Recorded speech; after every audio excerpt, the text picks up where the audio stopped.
Hello and welcome दोस्तों। आज मैं आपके लिए न्यू वीडियो लेकर आ गया हूँ। दोस्तों, हम सभी पढ़ाई करते हैं, लेकिन अक्सर एक ही समस्या सामने आती है। पढ़ा तो सब लिया, लेकिन याद नहीं रहता। एग्जाम के समय सबसे बड़ी टेंशन होती है रिवीजन कैसे करना है कि याद रहे और दिमाग में चिपक जाए। आज की वीडियो में मैं आपको बताऊंगा रिवीजन करने का सबसे पावरफुल तरीका, साथ ही कुछ स्मार्ट ट्रिक बताऊंगा जिन्हें आप अपनाकर आप कम समय में ज़्यादा रिवीजन कर पाएंगे। एक स्टूडेंट दिन रात पढ़ाई करता है, लेकिन एग्जाम हॉल में पेपर देखते ही सब दिमाग से उड़ जाता है। उसकी मेहनत बेकार चली जाती है और वे सोचता है काश मैंने रिवीजन अच्छे से किया होता। दोस्तों, ये सिर्फ एक स्टूडेंट की कहानी नहीं है, ये हम सब की कहानी होती है। इसलिए क्यों जरूरी है रिवीजन करना? पढ़ाई करने के बाद अगर रिवीजन नहीं किया तो दिमाग 70% जानकारी कुछ ही दिनों में भूल जाता है। रिवीजन दिमाग के लिए रिचार्जिंग प्रोसेसर है। इसलिए कहा जाता है study without revision is like watering a plant without sunlight. अर्थात बिना रिवीजन के अध्ययन करना सूर्य के प्रकाश के बिना पौधे को पानी देना जैसा है। तो चलिए स्टार्ट करते हैं। Trick number 1, Pomodoro plus revision technique. इसका मतलब है कि हमें 25 मिनट पढ़ना है, फिर से 5 मिनट का ब्रेक लेना है, उसके बाद फिर से 25 मिनट पढ़ना है, फिर से 5 मिनट का ब्रेक लेना है। इसे धीरे धीरे कर आप अपने पढ़ने के टाइम को बढ़ा सकते हैं, क्योंकि हम 0 लेवल से पढ़ाई स्टार्ट कर रहे हैं, इसलिए हम ज़्यादा समय को नहीं देखते, 25 मिनट को ही लेते हैं। हमें 25-25 मिनट का 3 स्टेप फॉलो करना है।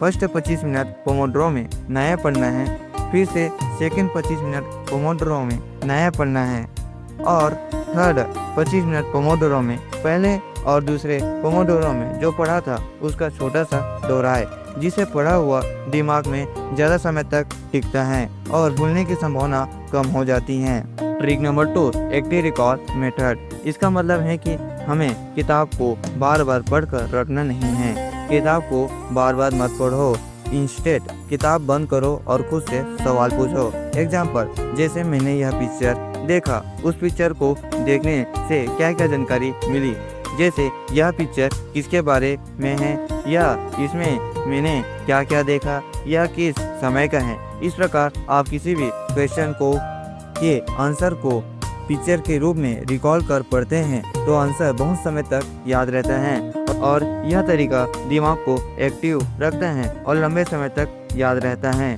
Trick number 3, funny teaching method. इसका मतलब यह है कि हमने जो भी पढ़ा है उसे अपने ही क्लास के किसी दूसरे स्टूडेंट को समझाना है, और हमें सिंपल वर्ड्स का इस्तेमाल करना है जिससे वे अच्छे से समझ जाए, और हमें यह समझ कर समझाना है कि हम किसी 5 साल के बच्चे को समझा रहे हैं।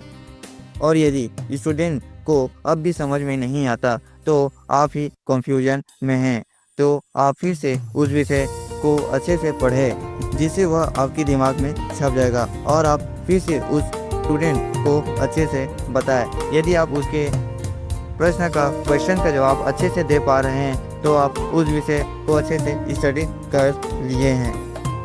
Trick number 4, mind map. Long answer को लिख कर रिवीजन करने के बजाय माइंड मैप बनाओ।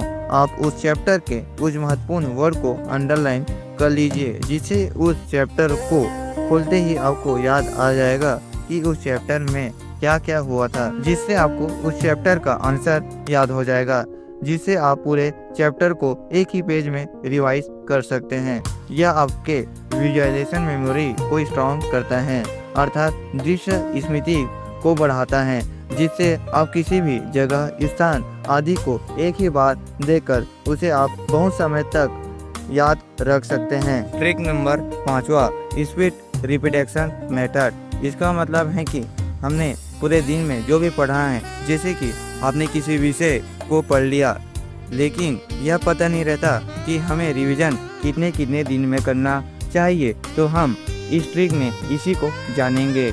हमें फर्स्ट रिवीजन किसी विषय को पढ़ने के बाद उसके दूसरे दिन करना है, सेकेंड रिवीजन 3 दिन बाद, और थर्ड रिवीजन 1 हफ्ते बाद, फोर्थ रिवीजन 2 से 3 हफ्ते बाद, और फिफ्थ रिवीजन 1 या 2 महीने बाद, और आखिरी रिवीजन पेपर के टाइम में करने से हमें उस विषय का अच्छे से ज्ञान हो जाएगा और हम उस विषय के पेपर को अच्छे से बना पाएंगे। Trick number 6, self test plus PYQ past year question.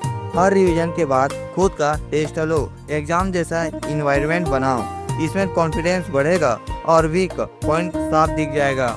PYQ का मतलब है पास्ट ईयर क्वेश्चन पेपर। आपके पास पुराना क्वेश्चन पेपर जरूर होगा जिसे आप अपने पढ़ने के बाद उस क्वेश्चन पेपर को आप अपने पेपर एनुअल पेपर के हिसाब से तैयारी कर सकते हैं। आप उस पेपर में दिए गए क्वेश्चन को अच्छे से तैयारी कर लीजिए जिससे आपको एनुअल पेपर का तैयारी हो जाएगा।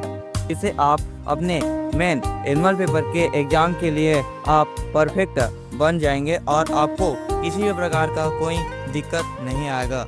कुछ महत्वपूर्ण बातें जिसे आपको जानना चाहिए। पढ़ाई करने का सबसे बेस्ट टाइम सुबह का होता है। रिवीजन को हमेशा शॉर्ट नोट से करें। पूरी किताब को खोलकर मत बढ़ जाइए। मोबाइल फ़ोन को रिवीजन के दौरान आपसे दूर रखें। 45 मिनट की स्टडी के बाद आप 5 मिनट का ब्रेक लें और उस 5 मिनट के ब्रेक में आप मेडिटेशन या डीप ब्रीदिंग करो जिससे दिमाग फ्रेश रहेगा। दोस्तों, रिवीजन करने का सही तरीका जानना उतना ही ज़रूरी है जितना पढ़ाई करना। अगर आप इस ट्रिक को अपनाओगे तो आपको याद करने में आसानी होगा और एग्ज़ाम में आपका कॉन्फिडेंस लेवल हाई हो जाएगा। यह वीडियो आपके काम आई तो लाइक, शेयर, सब्सक्राइब जरूर करें और कमेंट करके बताएं कि आप कौन सा ट्रिक को सबसे पहले अपनाने वाले हैं। अगर यह वीडियो आपके काम आई तो लाइक, शेयर, सब्सक्राइब जरूर करें और कमेंट कर बताएं कि आप कौन सा ट्रिक को सबसे पहले अपनाने वाले हैं।